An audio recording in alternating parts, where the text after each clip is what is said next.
স্পেনের দক্ষিণ পূর্বাঞ্চলীয় মুরসিয়ার শহর হুমিয়ায় মুসলিমদের ঈদুল ফিতর ও ঈদুল আজহার মতো ধর্মীয় উৎসব সরকারি জনসাধারণের স্থানগুলোতে উদযাপন নিষিদ্ধ ঘোষণা করা হয়েছে। এই সিদ্ধান্ত নিয়েছে দেশটির রক্ষণশীল পিপলস পার্টি পিপি। বুধবার রাতে যুক্তরাজ্য ভিত্তিক সংবাদ মাধ্যম গার্ডিয়ান জানিয়েছে, স্পেনে এটাই প্রথমবারের মতো এমন ধরনের নিষেধাজ্ঞা। এ বিষয়ে এক প্রস্তাবনায় বলা হয়েছে, নগরীর ক্রীড়া ও জনকল্যাণমূলক কেন্দ্রগুলো কোনো ধর্মীয়, সাংস্কৃতিক বা সামাজিক কর্মকাণ্ডে ব্যবহার করা যাবে না যদি না তা স্থানীয় প্রশাসন কর্তৃক আয়োজিত হয় এবং তাদের পরিচয়ের সঙ্গে সামঞ্জস্যপূর্ণ না হয়।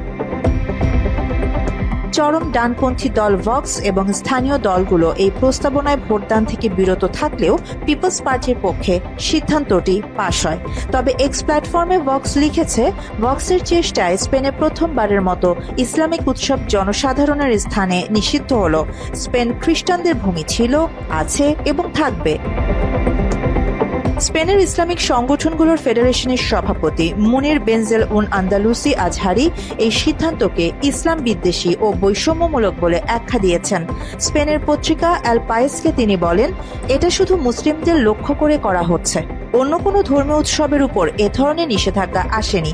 আমি গত ৩০ বছরে কখনো ভয় পাইনি, কিন্তু এখন ভয় পাচ্ছি। হুমিয়া শহরের জনসংখ্যা প্রায় ২৭,০০০। এর মধ্যে ৭.৫% মুসলিম দেশ থেকে যাওয়া।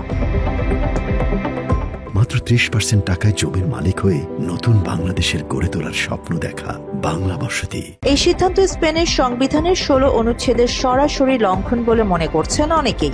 ওই অনুচ্ছেদে বলা হয়েছে, ব্যক্তি ও সম্প্রদায়ের মতাদর্শ, ধর্ম ও উপাসনার স্বাধীনতা নিশ্চিত করা হবে। শুধু জনশৃঙ্খলার প্রয়োজনে আইন অনুযায়ী কিছু বিধিনিষেধ আরোপ করা যেতে পারে। মুরসিয়ার সমাজতান্ত্রিক নেতা ফ্রান্সিসকো লুকাস বলেন, ক্ষমতার লোভে পিপলস পার্টি সংবিধান লঙ্ঘন করে সমাজে বিভাজন তৈরি করছে। হুমিয়ার সাবেক মেয়র হুয়ানা গুয়াদিওলা প্রশ্ন তুলেছেন, তাদের পরিচয় বলতে কি বোঝানো হচ্ছে? হুমিয়ায় শত শত বছরের মুসলিম ঐতিহ্য কি তবে মুছে যাবে?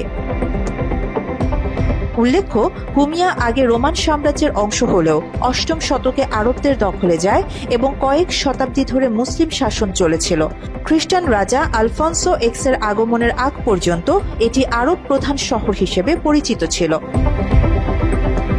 এই সিদ্ধান্তকে কেন্দ্র করে এখন স্পেন জুড়ে ধর্মীয় স্বাধীনতা ও সামাজিক সাম্য নিয়ে নতুন করে বিতর্ক দানা বাঁধছে।